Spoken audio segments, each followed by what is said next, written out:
هنشرح النهاردة زمن المضارع المستمر، وهو واحد من أهم الأزمنة في الإنجليش اللي بنستخدمه كل يوم، اسمه the present continuous tense. هنشرح فيه التكوين، الاستخدام، الكلمات الدالة، النفي، السؤال، وكمان هناخد أمثلة واقعية كتير، وهنخدم كلامنا بالمبني للمجهول في زمن ال present continuous tense. وزي ما احنا متعودين التحدي اللي بيكون في نهاية الدرس.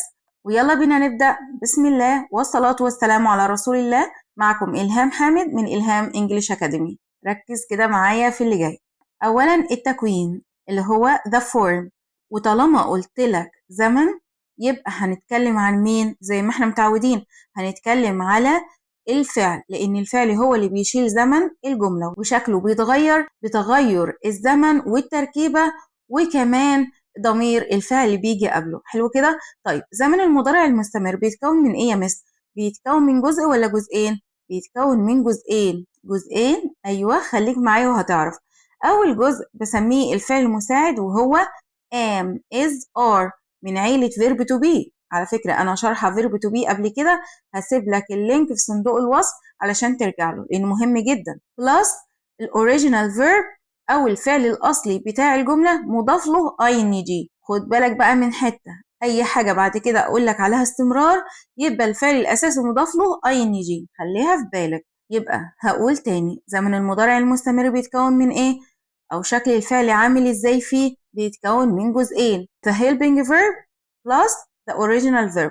طيب يعني am is are كفعل مساعد زائد الverb الأساسي أو الفعل الأساسي بلس ing. حلو كده؟ تعالى معايا كده على جنب. ليه يا مس؟ هقولك عندنا am is are 3 أشكال. يبقى فهمت أنا عايزة أقولك إيه؟ هوزعهم دلوقتي على ضمائر الفاعل اللي هم 7، وزي ما قلت لك قبل كده في الحلقات اللي فاتت ضمائر الفاعل عندنا 7 ضمائر، هقسمهم ل3 مجموعات. مجموعة الآي وهتاخد am، I يعني أنا، يبقى I am. طيب مجموعة المفرد اللي هي he she it ومعاهم اسم مفرد هياخد معانا is. ومجموعة الجمع اللي هي we you they ومعاهم اسم جمع هياخد are. ناخد مثال بسيط جدا على الموضوع ده علشان أبينه. هنقول I am doing، he is eating، she is eating، it is eating. تمام؟ we are studying، you are studying، they are studying. أظن الموضوع بسيط جدا وسهل. ناخد مثال بقى علشان نوضح أكتر التركيبة دي. نقول I am studying English now، أنا بذاكر إنجليزي دلوقتي. بص كده على الفعل، فين الفعل؟ أيوة الفعل am plus studying اللي هو الفعل study معناه يذاكر مضاف له ing. I am studying. طيب مثال تاني، she is watching TV، she is watching TV، هي بتتفرج على التلفزيون. فين الفعل؟ is watching فعل مساعد وفعل أساسي مضاف له ing. المثال الثالث they are playing football، هما بيلعبوا كرة القدم. فين الفعل؟ are playing. أظن الموضوع سهل جدا وبسيط. قبل ما اديك النفي والسؤال أنا عايزة أعرفك بس استخداماته، وبعد كده هندخل على النفي والإيه والسؤال.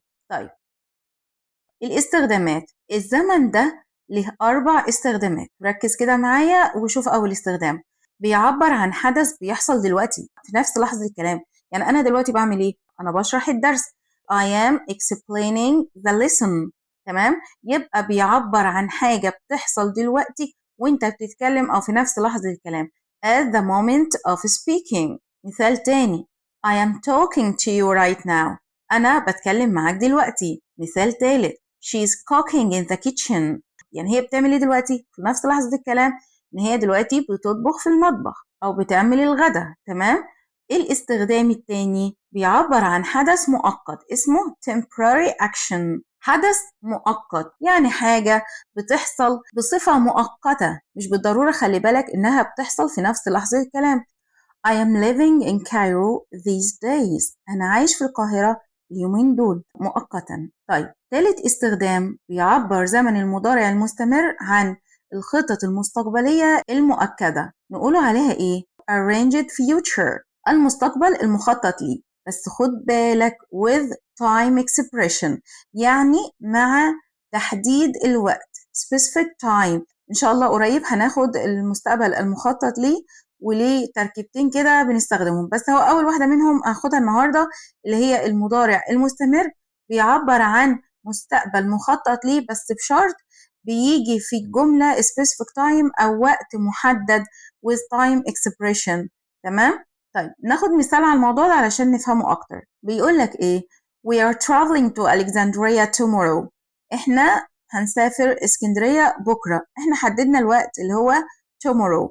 أوكي؟ طيب number 4 التعبير عن التغيير changing situations أو مواقف بتتغير something changing or developing، حاجة اتغيرت أو اتطورت. يعني نقوله إيه؟ The weather is getting colder، يعني الجو بيبرد أكثر، يعني بتتحول من الجو الدافي للجو البارد. طيب مثال كمان نقول people are becoming more health conscious، الناس بقوا يهتموا بصحتهم إيه؟ أكثر. health conscious يعني عندهم وعي بالصحة. حلو كده، الاستخدامات سهلة وبسيطة وبتعبر عن نفسها. هناخد تالت حاجة بقى في الزمن ده اللي هو الكلمات الدالة time expressions or keywords. الكلمات الدالة سهلة جدا جدا. أول كلمة بقى بنشوفها كلمة now يعني الآن right now at the moment. التلاتة بيعبروا عن إن الحدث حصل دلوقتي. طيب these days يعني الأيام دي currently يعني حاليا و nowadays يعني مؤخرا.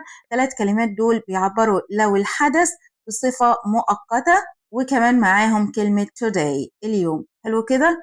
خد بالك بقى من الحتة اللي جاية دي، لو أنا بوصف current events أو current pictures صور حالية وبوصف أحداث حالية، طبعا هستخدم المضارع الإيه المستمر وهستخدم معاه الكلمات دي. لو قلت لك look انظر watch out خلي بالك listen استمع still ما زال. طب يلا ناخد مثال. He's working now هو بيعمل دلوقتي. I am reading a great novel these days أنا بقرأ رواية جميلة جدا في الأيام دي. She's not coming today هي ما جاتش النهاردة. Look the boys are playing watch out the car is coming خلي بالك العربية جاية. أظن الموضوع بسيط جدا وجميل. يلا بينا ناخد رابع حاجة اللي هو النفي النيجاتيف فورم. ازاي بعمل النفي في زمن المضارع المستمر؟ طبعا بمنتهى السهولة، أنا عندي الفعل المساعد جاهز.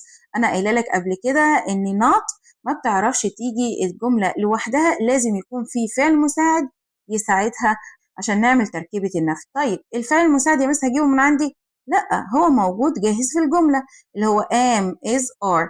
هجيب بعدهم not وبعدها الفيرب مضاف له ing. طب ناخد مثال كده. جملة I am running مين فيها؟ I am not running. not جد ما بين am وكلمة running. مثال تاني The cat is sleeping القطة نائمة. طب عايزة نفيها ازاي؟ هنقول The cat is not sleeping هي ليست نائمة. طيب مثال تالت They are speaking هما بيتحدثوا. هننفيها ازاي؟ They are not speaking هما مش بيتكلموا. اوكي. خامس حاجة ازاي اعمل سؤال question form في زمن المضارع المستمر. وطبعا الموضوع برضو سهل لان الفعل المساعد بتاعي جاهز. مفتاح السؤال في الفعل المساعد ومفتاح النفي في الفعل المساعد. حلو كده. طيب يلا بينا نعمل yes or no question سؤال نعم أو لا اللي هو سؤال هل. هتكون التركيبة am is are plus subject اللي هو الفاعل plus الverb مضاف له ing وتكملة الجملة و question mark. يلا بينا نشوف السؤال ده. Are you studying now؟ هل أنت بتذاكر الآن؟ هنجاوب نقول إيه؟ Yes I am أو No I am not. طيب مثال تاني Is she reading؟ هل هي تقرأ؟ هنقول Yes she is or No she isn't. طب مثال تالت Are they coming؟ هنقول Yes they are أو No they aren't. حلو كده؟ طيب النوع التاني من الأسئلة اللي هو سؤال بكلمة استفهام وبسميه WH question السؤال بأداة استفهام. هتكون التركيبة بتاعته عاملة ازاي؟ هنبدأ ب WH word أو كلمة الاستفهام plus am is are plus subject plus الفيرب مضاف له ing. أداة الاستفهام am is are وده الفعل المساعد بأكد عليه تاني زائد الفعل الأصل مضاف له ing، ولو في تكملة جملة that's okay، والquestion ايه؟ الquestion mark أو علامة الاستفهام. حلو كده؟ طيب تعالى بقى نشوف المثال اللي جاي. نقوله ايه؟ What are you doing؟ ماذا أنت تفعل؟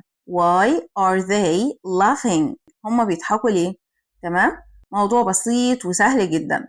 تعالى بقى نشوف سادس نقطة معانا اللي هو المبني للمجهول في زمن المضارع المستمر، واسمه بالإنجليش present continuous passive voice. تركيبته عاملة ازاي؟ هناخد برضو am is are plus being plus past participle أو التصريف الثالث للفعل الأصلي. خد بالك بقى التركيبة دي 3 أجزاء. أول جزء am is are plus being. أنا هقف شوية عند الحتة دي. زي ما قلت لك قبل كده أي مبني للمجهول التركيبة الأساسية بتاعته باخد verb to be وأحطه في أي زمن لأن هو الفعل المساعد اللي هيشيل زمن الجملة.